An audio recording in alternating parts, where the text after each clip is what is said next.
dans l'hémicycle, on va faire une prise de parole intersyndicale, on va demander des comptes. Je cite, « Je ne suis pas élu pour fermer des établissements publics. » C'était la promesse.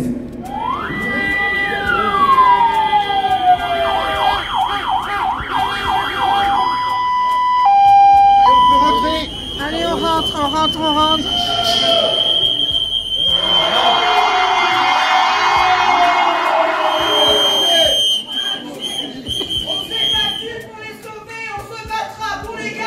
De plus en plus de nouvelles concernant nos collectivités paraissent dans la presse avant même que les représentants du personnel, les agents et les usagers n'aient eu l'information.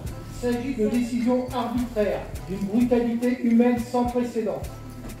La violence de cette annonce a choqué l'ensemble des syndicats, du personnel et des usagers.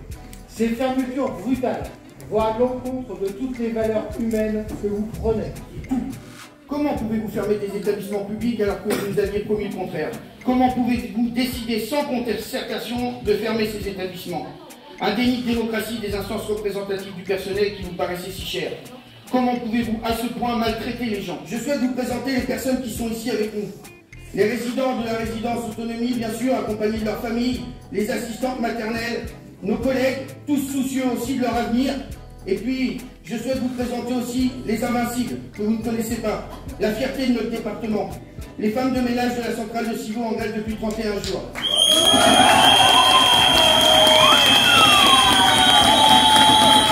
Nous avons aussi les camarades de la Poste, parce qu'on défend le service public postal, les camarades de la SNCF, parce qu'on défend le service public ferroviaire, les camarades de la santé, parce qu'on défend le service public de la santé à la hauteur des enjeux. Et puis, je n'oublie pas les camarades de Châtellerault, cités par Madame Castelli. Donc écoutez-le s'il vous plaît, lui aussi. Quant aux menaces faites à nos collègues, je vous le dis, c'est petit, c'est minable. Mais c'est surtout très dangereux. Si nous étions gérés par des élus d'extrême droite, nous serions tous ensemble en train de crier au scandale. Et là, ça ne se passe pas à Perpignan, à Béziers, à Yange ou à Orange, non. C'est chez nous à Poitiers. Et c'est une honte.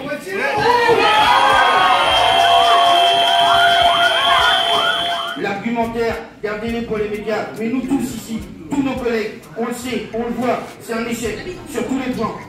L'adjoint personnel peut répéter à qui veut bien l'entendre que tout va bien, que personne n'est parti. Nous tous ici, on sait. Plus un collègue peut se vanter de ne pas avoir eu de départ dans son service depuis votre arrivée. Qui l'aurait cru? La bienveillance était votre projet. Repoussez-le. Personne n'en veut. Discutons ensemble avec les citoyens, les résidents et leurs familles, les assistantes maternelles, les familles des enfants concernés, le personnel d'Édith Augustin. Trouvons une sortie avant que ce désaccord ne tourne au conflit. Ne prenez pas cela comme une menace, mais plutôt comme une promesse.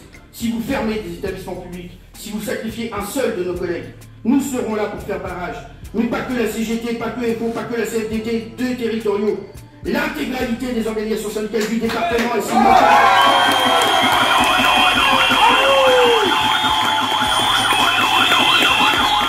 officiellement qu'à chaque fois qu'il y ait une prise de parole auprès des présidents, auxquels nous n'enlevons pas leur capacité de penser, qu'il y ait un représentant des familles et qu'en aucun cas, une résidente posant la question, vous avez l'air étonné, mais je vous donnerai les noms si vous le souhaitez.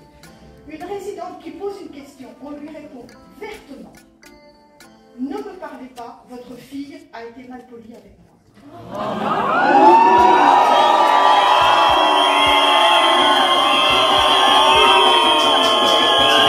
Les personnes qui sont concernées en premier lieu par cette décision, elles ont été informées, et contrairement à ce que vous dites, elles l'ont été avant de l'apprendre dans la presse, parce que c'est la veille.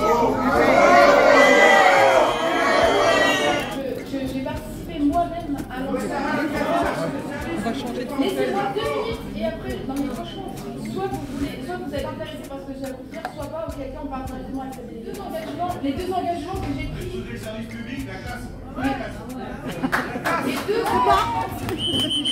deux engagements que j'ai pris devant chacune des personnes concernées, et les concernés le savent, le dire le contraire, c'est vraiment manquer d'honnêteté. Il n'y aura pas... S'il vous plaît, vraiment 2 minutes. Pour la crèche familiale, comme pour la résidence Édith Augustin, il n'y aura aucun bénéficiaire sans solution. Je l'ai dit, vous étiez la madame et vous le savez. La résidence ne fermera pas, la résidence la résidence ne fermera pas, je l'ai dit, et tous les présents peuvent en attester s'ils sont honnêtes, tant que chacun n'aura pas une solution. C'est pas ce qu'a dit madame l'autre jour qui disait que le 31 décembre, ça devait être fermé. Voilà. Vous êtes sur votre téléphone. C'est mieux résumé ça. Monsieur Vesper, moi j'ai bossé en foyer. C'est un mini-village. Ils font du Scrabble ensemble. Ils jouent au rami ensemble. Ils ont des liens d'amitié. Et ça, c'est pas Vous êtes 60 ans qui sont dans le quartier. Donc par rapport à ça, on a fait une demande d'intervention à l'intersyndicale au conseil municipal. Effectivement, vous savez que le conseil municipal est public. Donc nous, on a demandé une interruption de séance et on a demandé à intervenir au conseil municipal. Parce que c'est lundi à 18h. Pour ceux qui... le lundi 27 à 18h. Et voyez, la politique, ça a été de venir à l'improviste sans en avoir, avisé les gens. Et moi, je me suis permis, excusez-moi le moi, mais je me suis permis d'arrêter les personnes qui sortaient du restaurant pour qu'elles soient présentes et qu'elles puissent poser des questions. Voilà, c'est une petite précision, ils se sont engagés à rester ouverts à partir de 2024 tant qu'il y aurait des champs. Je m'excuse, je ne sais pas si c'est important.